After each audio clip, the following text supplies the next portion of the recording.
Hey BookTube, it's Charlie from Reader Turned Writer, and today I'm doing the spring reading book tag. So I was tagged by Danny at the, I don't know how you say her channel name, the listener. I'm sorry, I totally butchered that, but I'll link it down below. You can go check out her channel.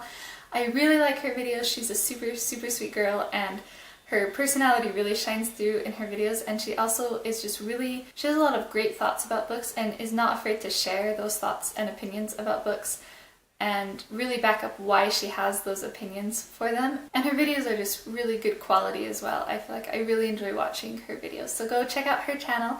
I'm really glad she tagged me. I also tagged the original tag maker down below as well, so you can go check them out. The first question is, what books are you most excited to read in the next few months?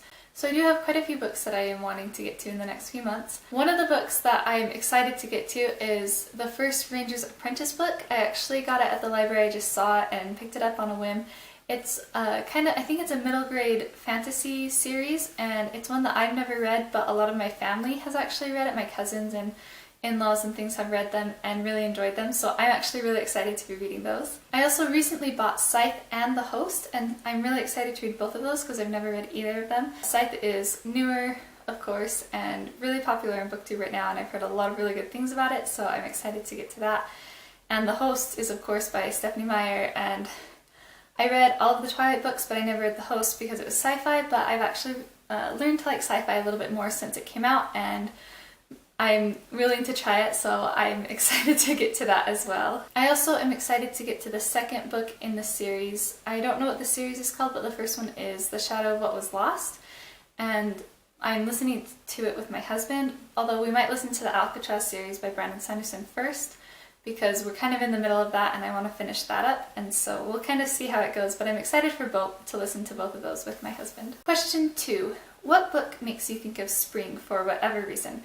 The first book that comes to mind with spring is Anne of Green Gables, and I just think it's because a lot of the book is so magical and she spends so much of her time outside that you just can't help but think of Anne out in, out on the lake with her friends or out just exploring with Diane and stuff.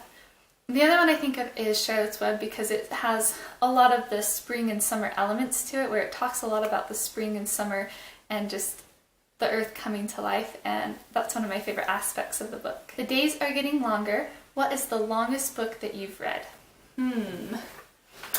I've got to check a couple books because I'm actually not 100% sure. So I had to check a few books because I have a few big books on my shelf, but the longest one that I've read is definitely Oathbringer by Brandon Sanderson, and it has a total of 1,233 pages.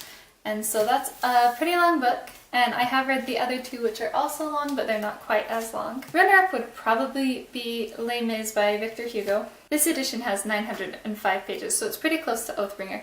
The other one I was thinking of was Fire of the Covenant by Gerald Lund, but it actually doesn't even have as many as Les Mis. It has less than 900 pages, I think. So, but it's also a pretty big book. It's close to 900. Question 4. What books would you recommend to brighten someone's day?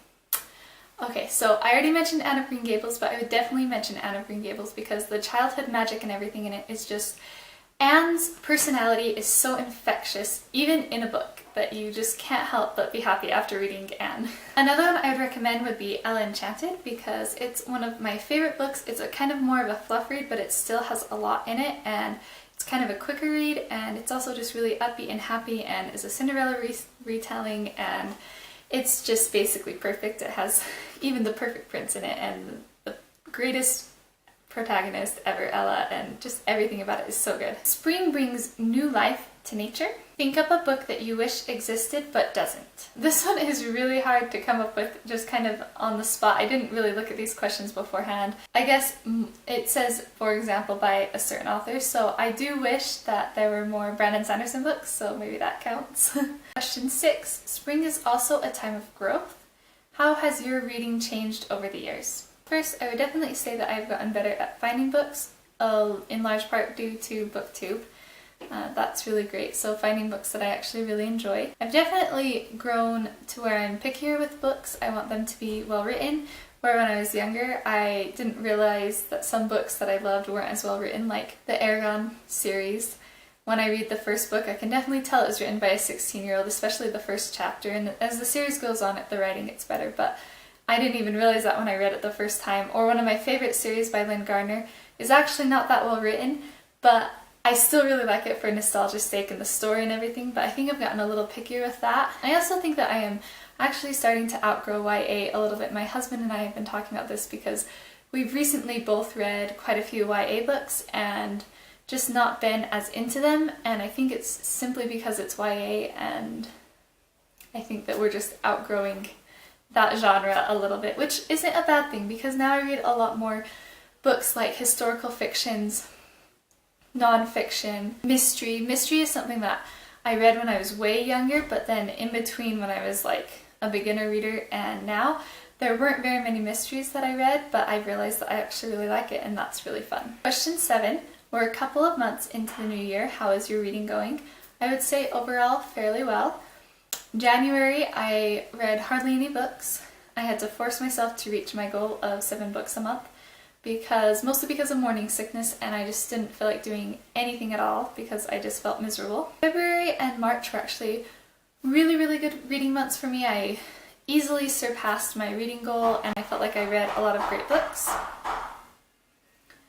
April was actually harder for me. I read a couple books at the beginning of the month and then I fell into a slump and didn't want to read at all until about my anniversary time.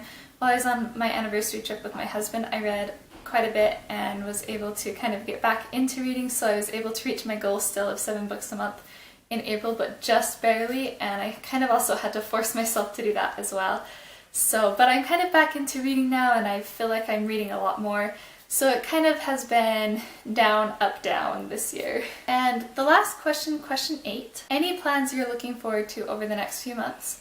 So I do have a readathon that I'm actually going to be doing, the TBR readathon, and I'm really excited for that because I've never done a readathon before, so yay! The other thing is pretty obvious. I am having my baby at the beginning of August, and so this time I'm just kind of preparing. This month I'm focusing on getting some booktube content ready for August, so I don't have to worry about that after the baby comes for about a month. And I'm doing really well with that. I've already filmed all of the content that I want to do. Now I'm just going through and editing it, which will take the longest, but I have all month to do it. And then next month we're focusing on the house and the yard and just getting because our yard we haven't done anything with since our house is brand new, so we need to put in grass and a fence and stuff like that. And then in the house I want to do a really major deep clean and declutter, and then in July I will focus on meal prep and do freezer meals and just make sure that we have food around for after the baby comes. And then August the baby will come. And in between all of that I have some reading plans, like I said, with the TBR readathon and everything. So yeah, that's kind of my plan for the next few months. If you've stuck it out to the end of this video, thanks for sticking it out. I feel like I rambled quite a bit with these questions, but that's okay. It was really fun to answer them. Thanks, Danny, for tagging me. I'll go ahead and tag some people in the description. I don't actually have anybody off the top of my head to tag right this minute, so I'll just go ahead and stick those in the description, so go ahead and check out their channels as well. And thanks for watching my video. I will see you in the next one.